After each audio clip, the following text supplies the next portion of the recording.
Meus queridos irmãos, irmãs e filhos em Cristo, aqui na igreja, os que nos acompanham pelas redes sociais de nossa paróquia, este é o domingo de Pentecostes. Depois da Páscoa, nós podemos dizer que a solenidade de Pentecostes é uma solenidade importantíssima para a vida da igreja. Hoje nasce publicamente a Igreja de Cristo, que se manifesta para o mundo, né? Meus queridos, ontem nós celebrávamos a vigília de Pentecostes.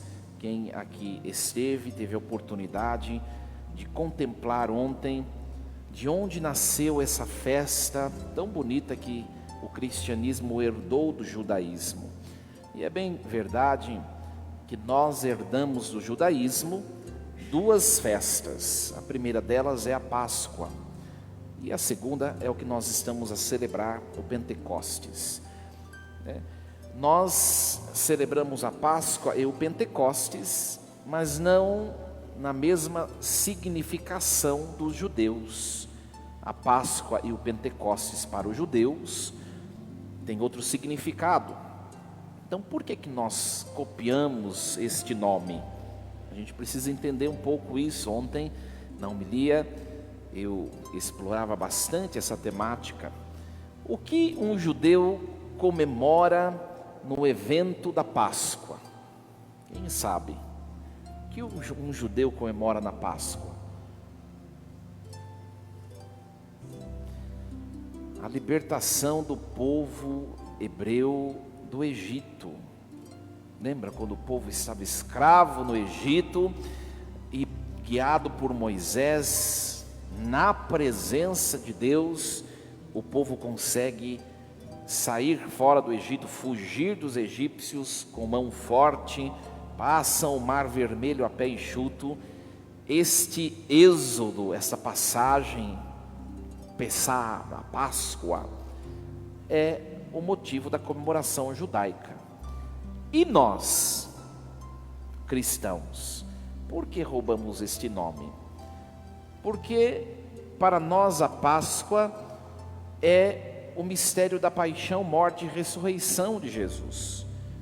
Quando aconteceu este evento que nós conhecemos como o evento pascal, aconteceu exatamente na ocasião em que os judeus estavam comemorando esta festa. Por isso que nós pegamos este nome. Se nós formos lá na nossa Bíblia, nós que lemos a Bíblia todos os dias, né, para aprendermos a palavra de Deus, no livro do Levítico, no capítulo 23, lá estão todas as festas judaicas descritas. E a morte e a ressurreição de Jesus aconteceu exatamente no evento da Páscoa, que eles comemoravam a saída, a libertação do Egito. E o Pentecostes? Tá? A Páscoa no Antigo Testamento está no capítulo 15 do livro do Êxodo, na sua Bíblia. Depois, se nós continuarmos lendo o livro do Êxodo, no capítulo 19, depois que eles entraram na terra prometida, nós vamos ver que eles vão continuar caminhando, e vai chegar no momento que eles vão chegar diante de uma montanha, que se chama Sinai, o Monte Sinai, né? Ali eles se instalam na planície do Sinai, formam o chamado acampamento, né?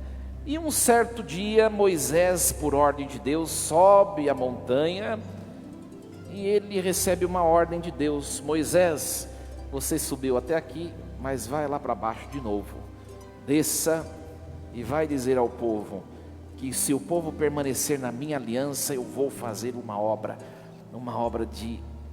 portentosa, uma obra de santificação na vida desse povo. Moisés desce o Sinai e ele conta aos anciãos do povo e a todo o povo que Deus falou.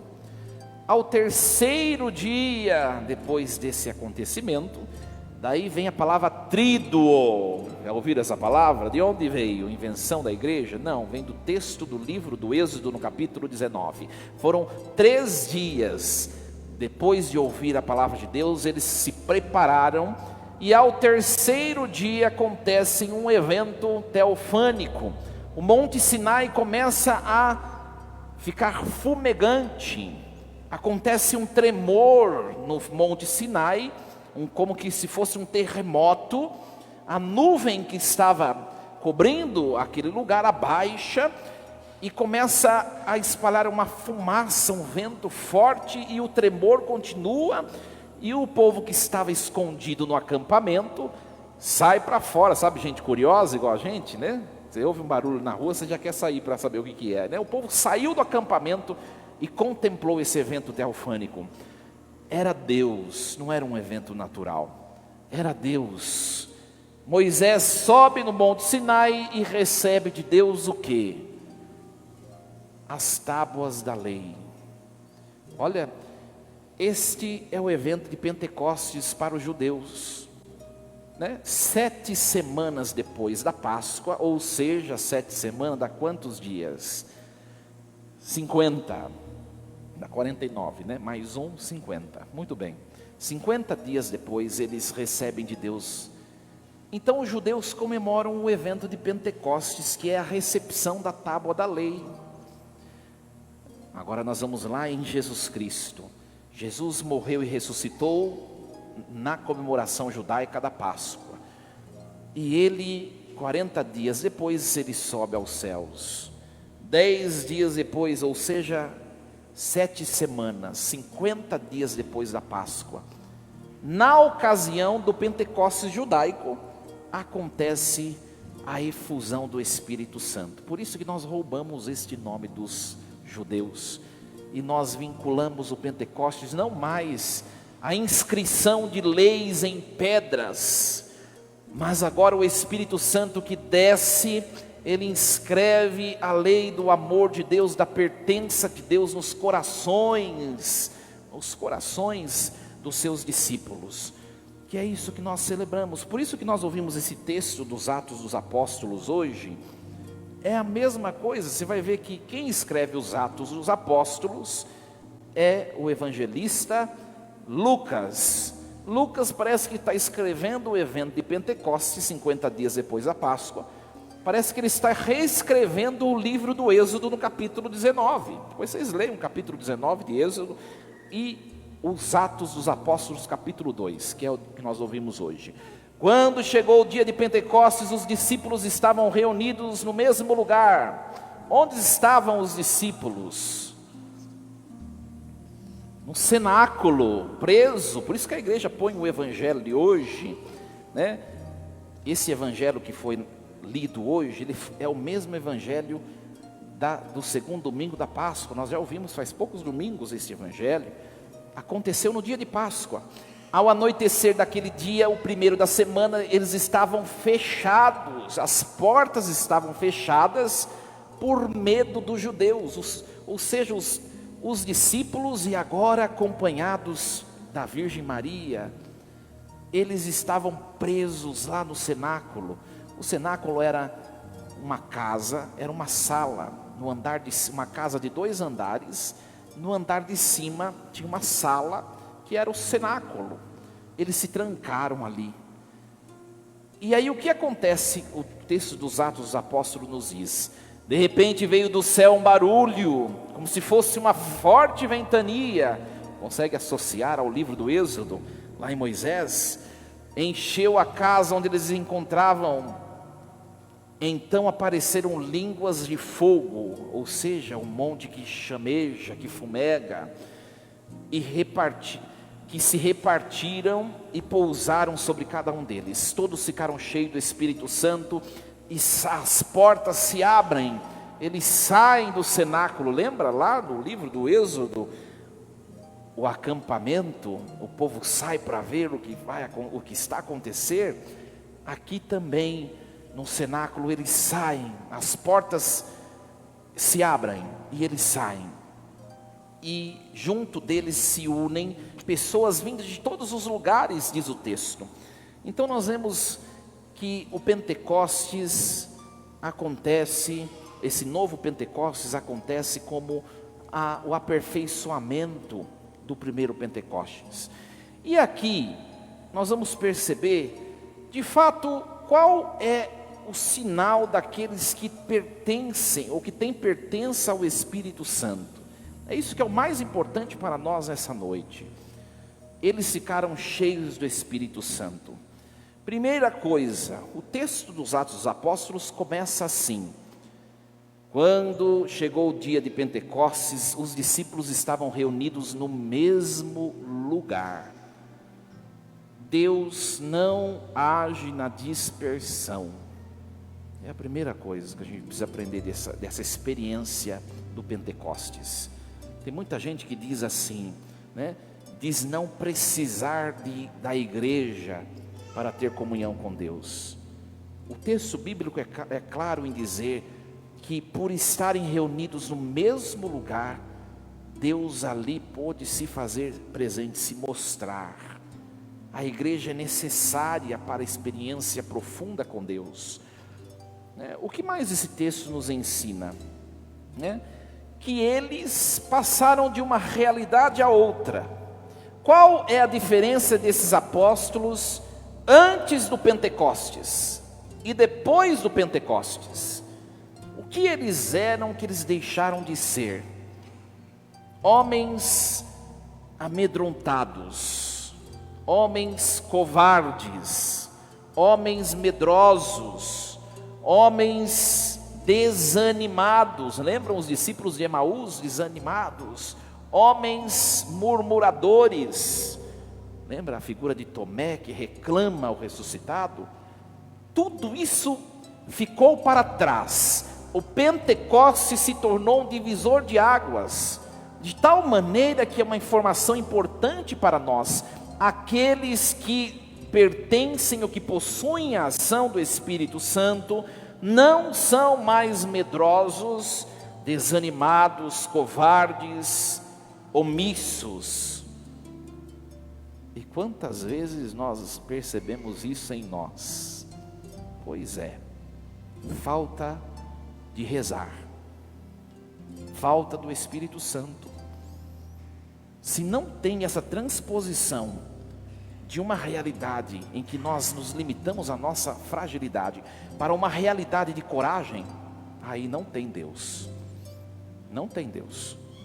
Nós vamos ver, por exemplo, a figura de Pedro. Pedro negou Jesus 3 vezes no episódio da paixão. E nós vamos ver que depois do Pentecostes, aqueles homens de quem Pedro tinha medo, Pedro vai lá na praça pública e os acusa publicamente, porque agora ele está cheio do Espírito. O medo, o temor humano deixou aquele coração. Então, para a gente perceber quanto que a gente precisa do Espírito Santo, e em quantas vezes nós nos vemos numa situação de discípulos antes de Pentecostes, precisa ser batizado no Espírito Santo. Uma outra coisa que acontece, vieram até eles um monte de gente, porque aquele estrondo em Jerusalém foi escutado em volta. Vieram pessoas de todos os lados, para saber o que aconteceu. E os apóstolos começaram a pregar na língua daquelas pessoas. Ora, e ainda aquelas pessoas perguntaram: mas esses homens não são galileus? Pedro malemar sabia falar o aramaico, né? Como que eles estão falando nessas tantas línguas de tantas nações, idiomas distintos? Aqui, essas diversidades de línguas não representam os dons de línguas que estão lá nas cartas paulinas. É bom não confundir. Aqui está falando de idioma mesmo. Quem é capaz de fazer um ser humano se tornar compreensível ao outro, sendo que há no relacionamento uma impossibilidade humana? Somente Deus. Somente Deus. Nós vemos este detalhe no texto que nós temos que colocar na nossa vida. Deus é capaz de unir o que é diverso. Deus é capaz de congregar na unidade o que é distinto e diferente. E a vontade de Deus é a unidade. Ora, minha gente, onde tem divisão, discórdia, dissensão, fração, lá não está Deus. Não está Deus. Aliás, a palavra grega que significa divisor é diabolos. Quem divide é o diabo. Quem une, quem congrega é Deus. Então nós temos que levar isso para a nossa vida. E quantas vezes nós nos vemos em situações de conflitos? É bom entender nesse texto que unidade não é uniformidade, né? Deus, a vontade de Deus não é a uniformidade. Aliás, sabe por que a gente às vezes vive um monte de conflito? Que a gente quer que todo mundo seja igual a gente, vai ficar querendo. A vontade de Deus não é uniformidade. Deus não é uniforme. Olha, Deus ele reflete a sua unidade na sua divindade, mas Deus na sua pessoalidade ele é diferente. O Pai não é o Filho não é o Pai, o Espírito não é o Pai, nem o Filho, nem o Pai, o Filho é o Espírito. Então Deus ele é múltiplo, diverso, mas ele se congrega numa unidade divina. E ele está dizendo para nós hoje, no dia de Pentecostes, o Pentecostes é a festa da unidade. Nós precisamos aprender a conviver com o que é diferente de nós. Nós precisamos.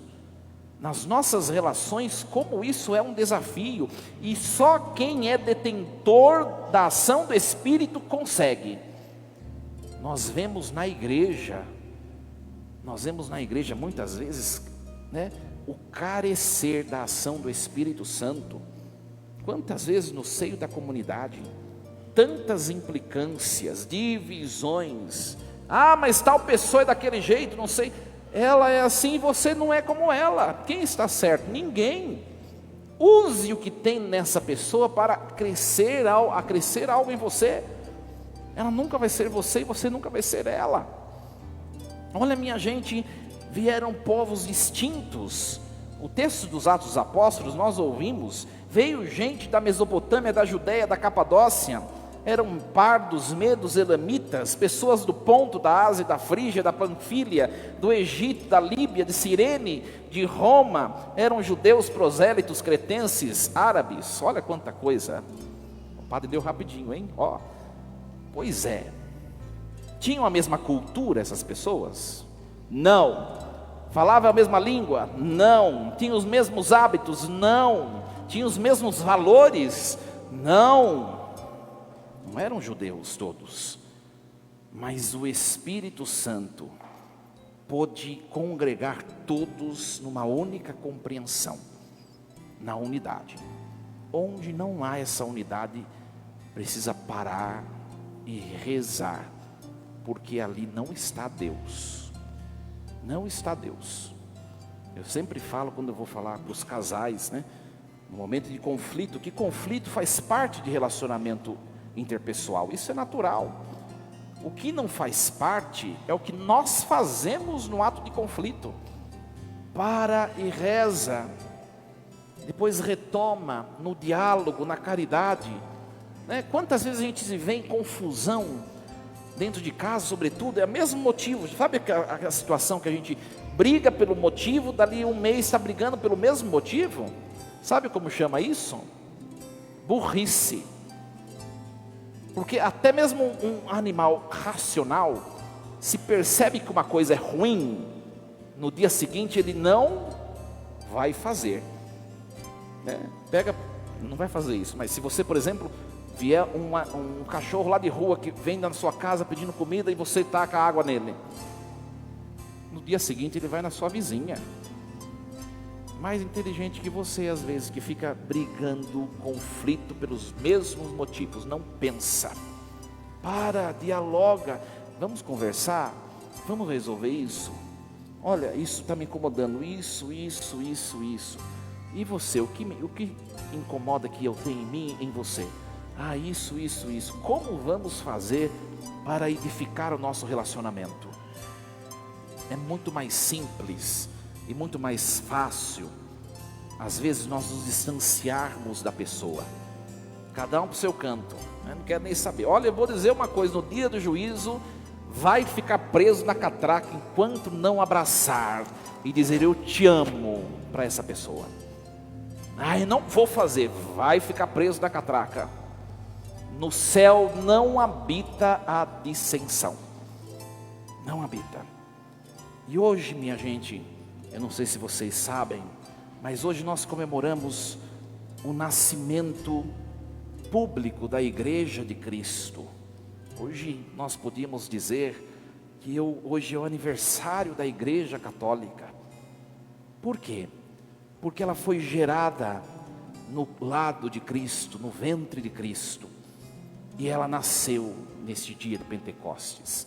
Quem é mãe aí, quanto tempo demorou o seu filho para nascer?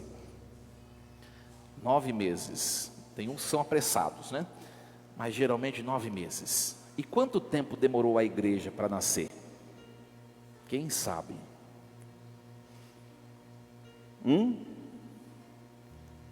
50 dias.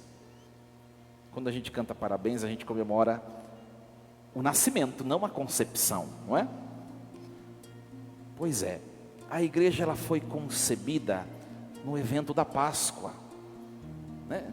Lá naquela quinta-feira santa, ali em comunhão com o Espírito Santo, ali estava sendo gerada a igreja de Cristo. Lembra quando Jesus estava ceando com os seus apóstolos? E ali Jesus já estava dizendo o que a igreja deveria fazer. Fazei isso em memória de mim, não outra coisa, que é o que a igreja faz, obedecendo ao seu mestre. Isso, fazei isso, tomai e comei, tomai e bebei, fazei isso. E no alto da cruz, ali a igreja é gerada, é gestada. Ali ela é concebida no lado de Cristo. E ela vai nascer 50 dias depois da Páscoa. É uma gestação um pouco menor que a sua, né? Que foi mamãe, que é mamãe. Pois é. E hoje ela nasce para o mundo. Ela nasce para o mundo. O batismo nos remete à concepção. O batismo, todo mundo aqui acho que é batizado, né? Pois é, todo mundo aqui é crismado, não precisa responder. O batismo, ele nos leva para o altar, para o mistério da Páscoa. E a crisma, que é a efusão dos dons do Espírito, Pentecostes, nos leva a viver o que hoje nós celebramos, o sair de nós e ir para o outro, ir para o mundo, né? Ontem eu perguntava para os catequistas a missa, né? Se algum catequizando perguntar, qual a diferença, por que não tem que fazer crisma se eu já sou batizado, já tenho o Espírito Santo em mim? Porque você no batismo recebeu o Espírito Santo para poder aprender a amar Jesus. Agora na crisma você, supõe-se que você já se decidiu por amar a Jesus e você precisa ir no mundo levar esse amor, essa experiência que você faz com Jesus. Então, minha gente, hoje peçamos para Deus o dom do Espírito. Primeira coisa, passar da vida de covardia espiritual, de moleza, sabe, de mimimi, de manha, por uma vida de bravura, de autoridade espiritual. Essa é a característica de quem tem o Espírito Santo. E a segunda coisa, viver a unidade. Viver a unidade na diferença, na diversidade. Que Deus nos capacite. E quando estiver difícil viver essas duas coisas, aí tem que ter um saco, uma paciência. Pois é, sozinho você não consegue, né? Sozinho a gente fica molenga, a gente quer desistir, a gente reclama, a gente não faz tudo isso daí. Sozinho a gente quer matar o outro, a gente quer sumir da vida do outro, a gente quer deixar o outro. Pois é, sozinho a gente não consegue. Por isso que o Espírito Santo está disponível para quem o quiser, o desejar e o invocar. Façamos essa experiência. Assim seja. Amém. Um instante de silêncio. Reflitamos esses 2 pontos em nossa vida. Quantas vezes Quantas vezes nós falhamos como cristãos diante da vontade de Deus?